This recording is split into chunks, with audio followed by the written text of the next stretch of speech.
ശരശയ്യയിൽ മരണം കാത്തുകിടന്ന ഭീഷ്മാചാര്യരെ പോലെ ആഴ്ചകളായി മരണത്തെ മുഖാമുഖം കണ്ട് കഴിയുകയാണ് മുൻ മുഖ്യമന്ത്രി VS. മരുന്നുകളും കൃത്രിമ ഉപകരണങ്ങളും ഒരുക്കിയ ശരശയ്യയിലാണ് VSൻ്റെ കിടപ്പ്. ഭീഷ്മാചാര്യരാകട്ടെ അദ്ദേഹം വിചാരിച്ചാൽ മാത്രമേ, അദ്ദേഹം ആഗ്രഹിച്ചാൽ മാത്രമേ മരണം സംഭവിക്കുമായിരുന്നു. അപ്പോൾ ഇതിഹാസപാത്രമായ ഭീഷ്മാചാര്യർക്ക് തുല്യമായി നമ്മുടെ രാഷ്ട്രീയത്തിൽ നിറഞ്ഞു നിൽക്കുന്ന VSന് എന്ത് സംഭവിച്ചു, VSൻ്റെ സ്ഥിതി എന്താണ് എന്ന് ചോദിച്ചുകൊണ്ടാണ് കേരളം ഓരോ ദിവസവും ഉണരുന്നത്. 102-ാം വയസ്സിൽ എത്തി നിൽക്കുന്ന VS കഴിഞ്ഞ കുറേ കാലമായി ബോധാവസ്ഥകളിലൂടെ മാത്രം ദിവസങ്ങൾ തള്ളി നീക്കിയ അദ്ദേഹം ആഴ്ചകൾക്ക് മുമ്പാണ് തിരുവനന്തപുരത്തെ സ്വകാര്യ ആശുപത്രിയിൽ പ്രവേശിപ്പിക്കപ്പെട്ടത്. അദ്ദേഹത്തിൻ്റെ ബന്ധുക്കളും സംസ്ഥാനം ഭരിക്കുന്ന മുഖ്യമന്ത്രിയും പാർട്ടിയും എല്ലാം തന്നെ അദ്ദേഹത്തിൻ്റെ ജീവൻ ഇത്തരത്തിൽ കൃത്രിമ ഉപകരണങ്ങളുടെ സഹായത്തോടെ എത്ര ദിവസം കൂടി നിലനിർത്തും എന്ന് ആലോചിക്കേണ്ടതുണ്ട്. കഷ്ടപ്പെടുത്താതെ സുഖകരമായി യാത്ര പറയാനുള്ള ഒരവസരം തങ്ങളുടെ പ്രിയ സഖാവിന് നൽകണം എന്ന് നാട്ടിലെ സാധാരണ ജനങ്ങൾ പറഞ്ഞു തുടങ്ങിയിരിക്കുന്നു. കാരണം 102-ാം വയസ്സിൽ ഇനി കൂടുതൽ ഊർജ്ജസ്വലതയോടെ VS തിരിച്ചു വരും എന്നെല്ലാം നമുക്ക് പറയാമെങ്കിലും സ്വപ്നം കാണാമെങ്കിലും അതൊന്നും എളുപ്പമാകാൻ ഇടയില്ല. അപ്പോൾ കഷ്ടപ്പാടുകളില്ലാതെ അദ്ദേഹത്തിന് സുഖകരമായ ഒരു യാത്രാമൊഴി നൽകാനാണ് സഖാക്കൾ ഇനി ശ്രമിക്കേണ്ടത്. ഈ ഘട്ടത്തിൽ VS ആരായിരുന്നു എന്ന് പലവട്ടം പറഞ്ഞിട്ടുണ്ടെങ്കിലും ഒരിക്കൽ കൂടി അദ്ദേഹത്തിൻ്റെ രാഷ്ട്രീയ ഔദ്യോഗിക ജീവിതങ്ങളിലൂടെ കടന്നു പോകുന്നത് ഉചിതമാണെന്ന് തോന്നുന്നു.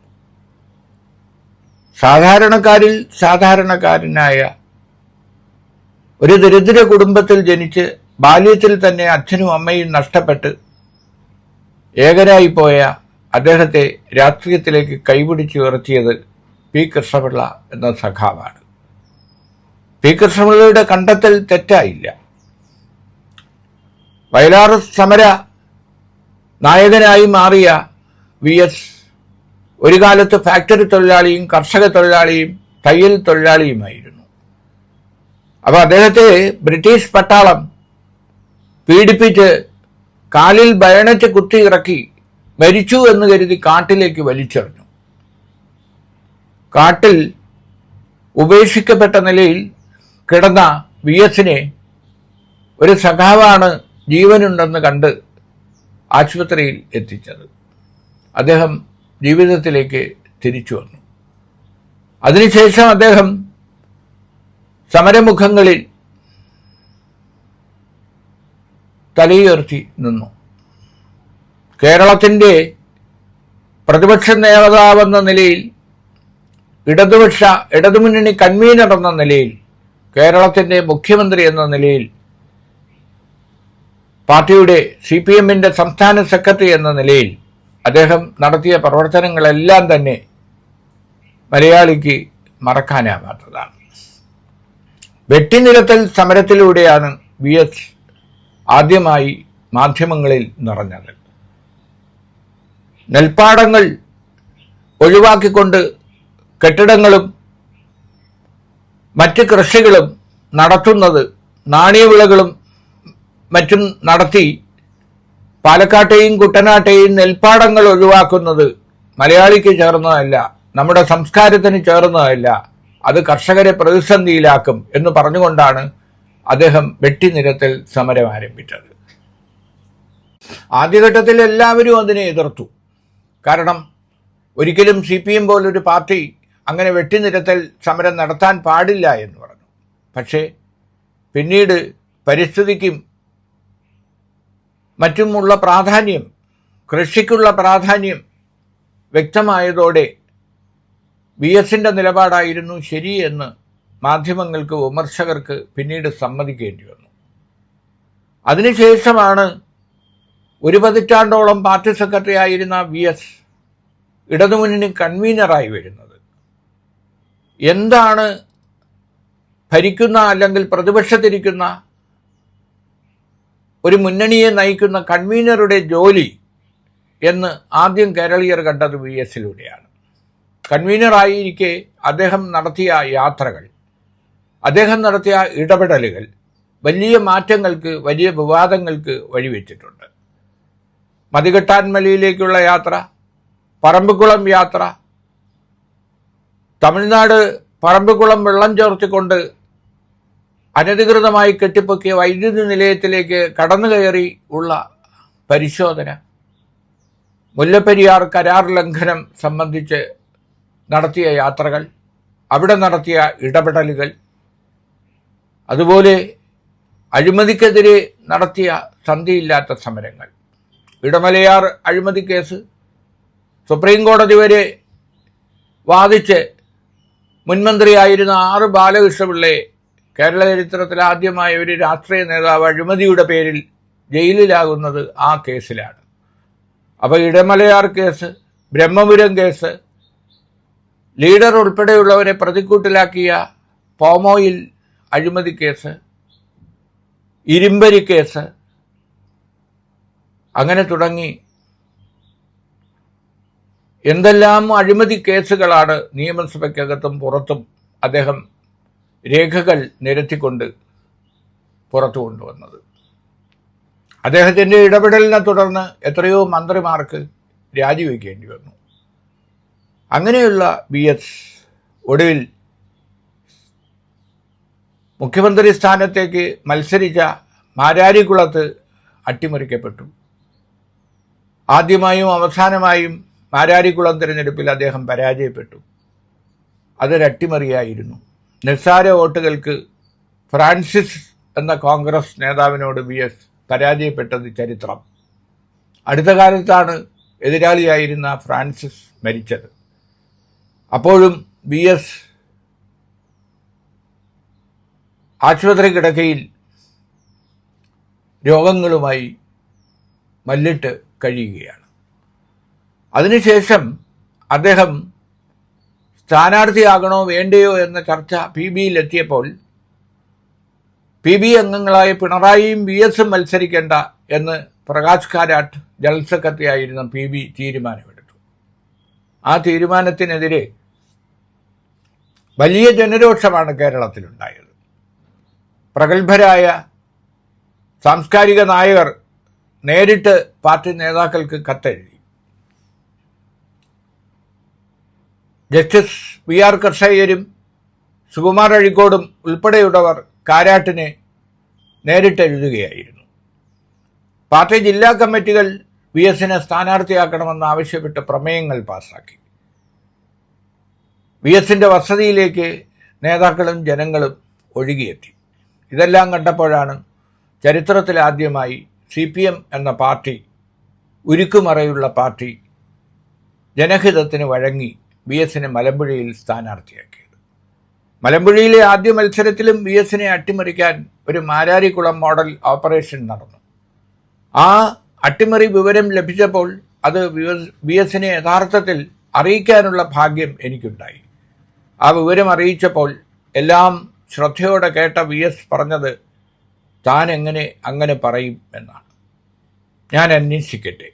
അതായിരുന്നു VS. പിറ്റേ ദിവസം അതേ സമയത്ത് എൻ്റെ മൊബൈൽ ഫോണിൽ നേരിട്ട് വിളിച്ച് താമസിക്കുന്ന റെസ്റ്റ് ഹൗസിലേക്ക് ചെല്ലാൻ പറഞ്ഞു. ഞാൻ ചെന്നപ്പോൾ VS പറഞ്ഞു, താൻ പറഞ്ഞതെല്ലാം ശരിയാണ്, അത് പരിഹരിക്കാനുള്ള ചുമതല പ്രഭാകരനെയും NN കൃഷ്ണദാസിനെയും മുൻ എം പി NN കൃഷ്ണദാസിനെയും ഏൽപ്പിച്ചിട്ടുണ്ട്. അവരെല്ലാം പരിഹരിക്കും. അപ്പോൾ അന്ന് ആ വിവരം നൽകി പിന്നീട് എന്നെ VS നേരിട്ട് വിളിക്കുന്നത് പോളിംഗ് ബൂത്തിൽ വോട്ടെണ്ണിക്കൊണ്ട് ഇരിക്കുമ്പോഴാണ്. മിഷൻ സ്കൂളിലെ പോളിംഗ് ബൂത്തിൽ കൗണ്ടിംഗ് സ്റ്റേഷനിൽ എതിർ സ്ഥാനാർത്ഥി സതീശൻ പാച്ചേനി ഇടയ്ക്കെല്ലാം മുന്നിട്ട് നിൽക്കുകയും VS നേരിയ വ്യത്യാസത്തിന് പുറകിൽ പോവുകയും ഏറ്റവും ഒടുവിൽ നിസ്സാര ഭൂരിപക്ഷത്തിന് ജയിക്കുകയും ചെയ്ത സന്ദർഭത്തിൽ VS വീണ്ടും എന്നെ വിളിച്ചു. ജില്ലാ കമ്മിറ്റി ഓഫീസിലേക്ക് വരാനാണ് പറഞ്ഞത്. അവിടെ ചെന്നപ്പോൾ പറഞ്ഞു, അന്ന് തന്ന വിവരങ്ങൾ കിട്ടിയിരുന്നില്ലെങ്കിൽ എല്ലാം മാറുമായി. ഇതെൻ്റെ ജയമല്ല, ഇത് സതീശൻ പാച്ചേനിയുടെ വിജയമാണ്. അതായിരുന്നു VS. കാരണം എതിർ സ്ഥാനാർത്ഥി നിസ്സാര വോട്ടിന് പരാജയപ്പെട്ടപ്പോൾ അത് തൻ്റെ വിജയമല്ല, എതിർ സ്ഥാനാർത്ഥിയുടെ വിജയമാണ് എന്ന് പറയാൻ VSന് കഴിഞ്ഞു. അതിനു മുമ്പ് ഇതുപോലെ പ്രതികരിച്ചിട്ടുള്ളത് മുൻ മുഖ്യമന്ത്രി EMS ആണ്. EMS ആലത്തൂരിൽ മത്സരിച്ച് ചെറിയ ഭൂരിപക്ഷത്തിന് അന്ന് എതിർ സ്ഥാനാർത്ഥിയായിരുന്ന VS വിജയരാഘവനോട് വിജയിച്ചപ്പോൾ EMSും പ്രതികരിച്ചത് ഇത്തരത്തിലായിരുന്നു. ഞാനല്ല വിജയിച്ചത്, വിജയരാഘവനാണ് വിജയിച്ചത് എന്നാണ് അന്ന് EMS പറഞ്ഞത്. അപ്പോൾ അങ്ങനെ നിസ്സാര വോട്ടിന് VS ജയിച്ചു. വീണ്ടും VSന് മലമ്പുഴയിൽ പലവട്ടം മത്സരിക്കേണ്ടി വന്നപ്പോൾ ഭൂരിപക്ഷം 4-5 ഇരട്ടിയായി വർദ്ധിച്ചു. അദ്ദേഹം പിന്നീട് മുഖ്യമന്ത്രിയായി.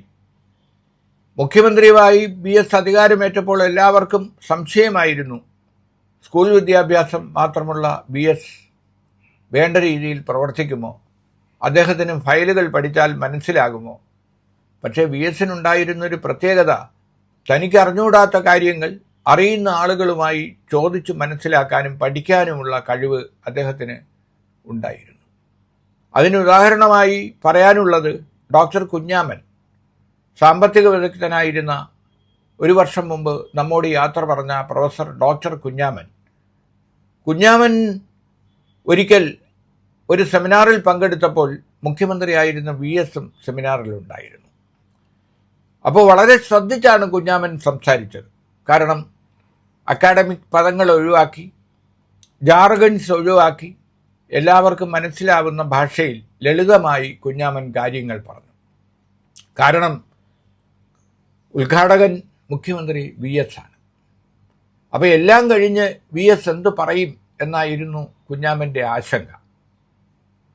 പ്രസംഗം കഴിഞ്ഞ് കുഞ്ഞാമൻ അടുത്തു വന്നിരുന്നപ്പോൾ VS കുഞ്ഞാമനോട് പറഞ്ഞു, ചില കാര്യങ്ങൾ എനിക്ക് മനസ്സിലായിട്ടില്ല, എപ്പോഴാണ് സമയമെന്ന് വെച്ചാൽ ഞാൻ സാറിനെ വന്ന് കാണാം, എല്ലാം ഒന്ന് പറഞ്ഞു തരണം.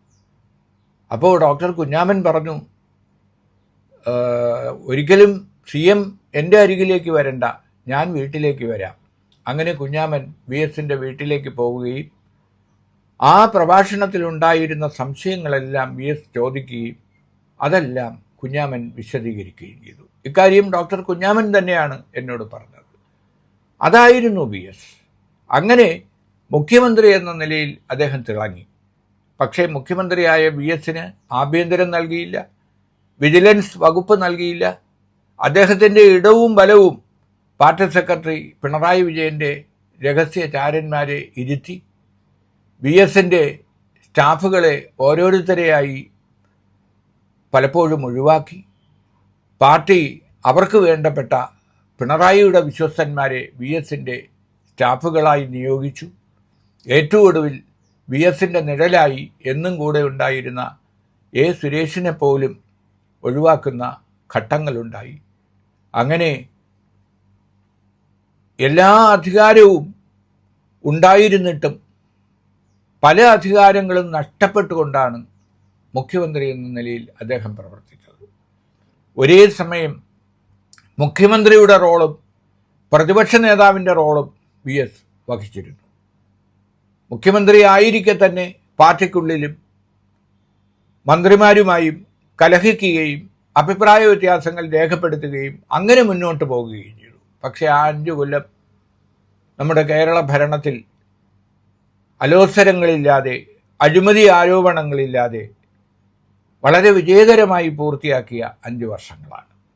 ആഭ്യന്തരമന്ത്രിയായിരുന്ന കോടിയേരി ബാലകൃഷ്ണൻ, നമ്മോട് യാത്ര പറഞ്ഞ കോടിയേരി ബാലകൃഷ്ണനുമായി VS-നോട് ഉണ്ടായിരുന്ന അടുപ്പം, ആഭ്യന്തര വകുപ്പിൽ പ്രശ്നങ്ങളില്ലാതെ പോലീസ് ആക്ട് പരിഷ്കരിച്ചുകൊണ്ട് പോലീസിൻ്റെ മുഖമാകെ മാറ്റി എഴുതിയ ഒരു കാലം കൂടിയായിരുന്നു VS-ൻ്റെ ഭരണം.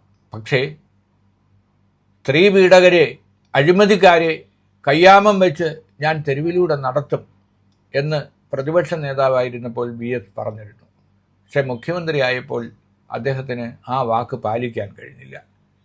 കാരണം ആഭ്യന്തര വകുപ്പ് അദ്ദേഹത്തിൻ്റെ കയ്യിൽ ഉണ്ടായിരുന്നില്ല. VS-ൻ്റെ ഭരണം കഴിഞ്ഞ് തെരഞ്ഞെടുപ്പിന് നേരിട്ടപ്പോൾ ഉറപ്പായും ഇടതുപക്ഷം തുടർഭരണം നേടുമെന്നായിരുന്നു എല്ലാവരും കരുതിയത്. പല തിരഞ്ഞെടുപ്പുകളിലും ഇടതുപക്ഷത്തെ നയിച്ച VS തന്നെ മുൻ മുഖ്യമന്ത്രി എന്ന നിലയിൽ പ്രചരണം നയിച്ചു. 3 MLA-മാരുടെ ഭൂരിപക്ഷത്തിലാണ് ഉമ്മൻചാണ്ടി സർക്കാർ അധികാരമേറ്റത്. ഈ 3 സീറ്റുകളാകട്ടെ 1000-ന് താഴെ വോട്ടുകൾക്കാണ് ഇടതുപക്ഷത്തിന് നഷ്ടപ്പെട്ടത്. വിഭാഗീയത കത്തി നിന്ന കാലത്ത്, VS-നെതിരെ പാർട്ടി സെക്രട്ടറിയും സംവിധാനങ്ങളും അണിനിരന്നിരുന്ന ഒരു കാലത്ത് ഉണ്ടായ ഈ ഭരണനഷ്ടം, ഈ തോൽവി, 3 MLA-മാരുടെ വ്യത്യാസത്തിൽ VS-ന് തുടർഭരണം നഷ്ടപ്പെട്ടതിന് പിന്നിൽ വിഭാഗീയതയും അട്ടിമറിയും ഉണ്ടായിരുന്നു എന്ന് സംശയിക്കുകയും ഉറച്ചു വിശ്വസിക്കുകയും ചെയ്യുന്ന വലിയ ഒരു വിഭാഗമുണ്ട്. പക്ഷേ ഇപ്പോൾ പിണറായിക്ക് തുടർഭരണം കിട്ടി. പിണറായി 2016-ൽ മുഖ്യമന്ത്രിയാവുന്ന തെരഞ്ഞെടുപ്പും നയിച്ചത് VS തന്നെയായിരുന്നു. അന്ന് VS-നെ മുഖ്യമന്ത്രിയാക്കിയില്ലെങ്കിലും ആ വിജയത്തിൻ്റെ അമരക്കാരൻ എന്ന നിലയിൽ LDF-ൻ്റെ കൺവീനറായി, ചെയർപേഴ്സണായി, ക്യാബിനറ്റ് റാങ്കിൽ അദ്ദേഹത്തിനെ കൊണ്ടുവന്ന് ക്യാബിനറ്റ് പദവി നൽകിക്കൊണ്ട് അദ്ദേഹത്തിൻ്റെ ഉപദേശത്തോടുകൂടി പിണറായി ഭരിക്കണം എന്നൊരഭിപ്രായം പലരും ഉയർത്തിയിരുന്നു. പക്ഷേ അതെല്ലാം അവഗണിച്ചുകൊണ്ട് VS-നെ ഭരണപരിഷ്കാര കമ്മീഷൻ ചെയർമാനാക്കി ഒതുക്കുകയാണ് പാർട്ടി ചെയ്തത്. എന്തായാലും PBയിൽ നിന്ന് തരം താഴ്ത്തിയിട്ടും 64-ൽ പാർട്ടി പിളർന്നപ്പോൾ ഇന്ത്യൻ കമ്മ്യൂണിസ്റ്റ് പാർട്ടിയിൽ നിന്ന് ഇറങ്ങി വന്ന 32 പേരിൽ ഇന്ന് ജീവിച്ചിരിക്കുന്ന, മരണവുമായി ഇപ്പോൾ മല്ലിട്ടുകൊണ്ടിരിക്കുന്ന VS പാർട്ടിയുടെയും ഔദ്യോഗിക സ്ഥാനങ്ങളിലും ഒന്നും ഇല്ലെങ്കിലും ജനമനസ്സുകളിൽ VS ഇന്നും കമ്മ്യൂണിസ്റ്റ് പാർട്ടിയുടെ മാത്രമല്ല ജനങ്ങളുടെ അമരക്കാരൻ തന്നെയാണ്.